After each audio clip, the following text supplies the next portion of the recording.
आज की वीडियो में हम लोग केमिकल इक्वेशन के बारे में कुछ बेसिक टर्म समझेंगे। वैसा कुछ बेसिक टर्म्स जो हम लोग हर केमिकल रिएक्शन को, केमिकल इक्वेशन को रिप्रेजेंट करते वक्त यूज़ करते हैं। जैसे एक केमिकल रिएक्शन लिखते हैं, nitrogen N2 plus hydrogen H2, इससे बनता है अमोनिया NH3। तो इसमें क्या क्या रिप्रेजेंट करने में क्या क्या चीज़ लिखा जाता है। सबसे पहला जो बेसिक टर्म हम लोग यूज़ करते हैं, स्टेट बताना बहुत ज़रूरी होता है। स्टेट ऑफ द एलिमेंट या कंपाउंड, किसी केमिकल रिएक्शन में उस कंपाउंड का स्टेट क्या है। तो जैसे अगर किसी कंपाउंड में कोई गैसियस रिएक्टेंट या प्रोडक्ट है तो उसके बदले में हम लोग स्मॉल जी से उसे रिप्रेजेंट करेंगे। जैसे इस वाले क्वेश्चन में देख सकते हैं, इसका स्टेट नाइट्रोजन का गैस होता है, इसे जी से रिप्रेजेंट करते हैं। हाइड्रोजन गैस होता है, इसे भी जी से रिप्रेजेंट करते हैं। अमोनिया भी गैस होता है, इसे भी जी से रिप्रेजेंट करते हैं। अगर आपके पास कोई सब्सटेंस लिक्विड है तो लिक्विड को एल से रिप्रेजेंट किया जाता है। ओके, अगर आपके पास सॉलिड है तो सॉलिड को एस से रिप्रेजेंट किया जाता है। इसका एक एग्जांपल देख लेते हैं। जैसे हम लोग रिएक्शन पढ़ते हैं,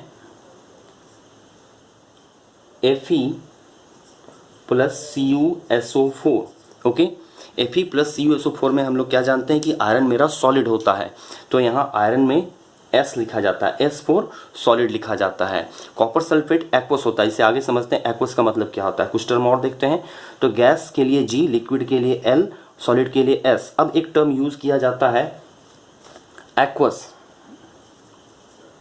एक्वस मतलब क्या होता है, अगर किसी भी तरह का कोई केमिकल, कोई सब्सटेंस अगर पानी में डिसॉल्व किया गया, उसको घोला गया है, तो उसे हम लोग एक्वस कहते हैं, AQUOUS। लेकिन इतना पूरा नहीं लिख करके हम लोग एक्वस की जगह AQ टर्म यूज करते हैं।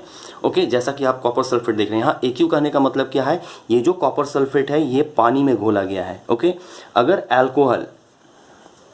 अल्कोहल में डिसॉल्व रहेगा तो इसे ALC से रिप्रेजेंट किया जाएगा। किससे रिप्रेजेंट करेंगे? ALC for alcoholic. इसके बाद अगर कोई सॉल्यूशन डाइल्यूट होता है, पतला होता है, मतलब सॉल्वेंट ज़्यादा सॉल्यूट कम, जैसा पिछला वीडियो में बताए हैं, डाइल्यूट ऐसा सॉल्यूशन को कहते हैं जिसमें सॉल्वेंट ज़्यादा हो और सॉल्यूट कम हो, तो उसके लिए हम लोग DIL लिखते हैं। अक्सर ये एसिड में यूज़ किया जाता है।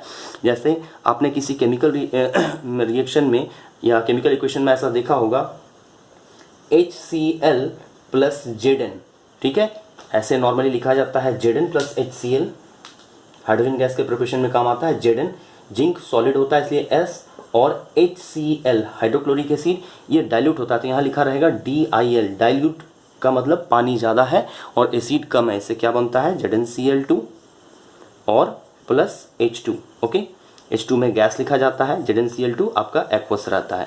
तो डाइल्यूट का मतलब क्या है, जिसमें पानी का मात्रा ज़्यादा रहता है। ओके, हम लोग एक टर्म और यूज़ करते हैं, कंसंट्रेटेड। कंसंट्रेटेड का शॉर्ट फॉर्म यूज किया जाता है CONC। कॉन्क मतलब ऐसा सॉल्यूशन जिसमें सॉल्यूट ज़्यादा हो और सॉल्वेंट कम हो, उसे कंसंट्रेटेड कहते हैं। जैसे एक सिंपल सा एग्जांपल लिख लिया जाए इसके लिए। इसका एग्जांपल हो सकता है एथेनॉल। इसे मिटा देता हूं मैं। एथेनॉल C2H5OH, ये आपका लिक्विड होता है, इसके लिए हम लोग L रिप्रेजेंट करेंगे, प्लस इसके सल्फ्यूरिक एसिड से रिएक्ट कराते हैं H2SO4। अब मेरा सल्फ्यूरिक एसिड जो है वो कॉन्सेंट्रेटेड है। ओके, कॉन्सेंट्रेटेड सल्फ्यूरिक एसिड है, तो कॉन्सेंट्रेटेड के लिए क्या लिखेंगे? कॉन्क लिखेंगे, मतलब ऐसा एसिड जिसमें पानी कम और एसिड ज़्यादा है। ये हमारा स्टेट बताने का तरीका होता है।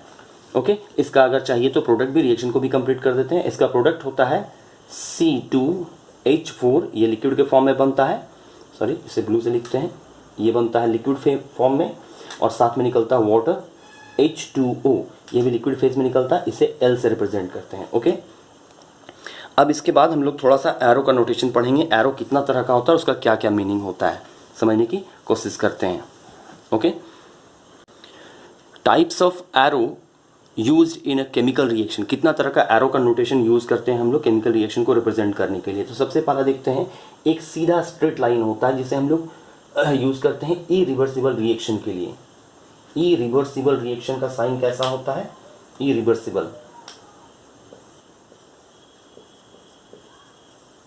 इरिवर्सिबल ऐसा केमिकल रिएक्शन जो सिर्फ फॉरवर्ड डायरेक्शन में जा सकता है, उसे सिंगल एरो से दिखलाते हैं। इस तरह का रिएक्शन को सिंगल एरो से दिखाते हैं। एक होता है रिवर्सिबल रिएक्शन।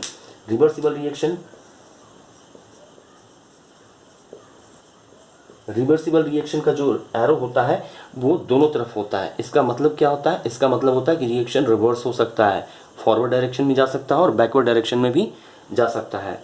इसके अलावा कुछ हायर क्लासेस में होता है कुछ और, half headed curve arrow, half headed single arrow, वो अभी 10th क्लास के हिसाब से सही नहीं है, इसलिए उसे इसमें नहीं इंक्लूड कर रहा हूँ मैं।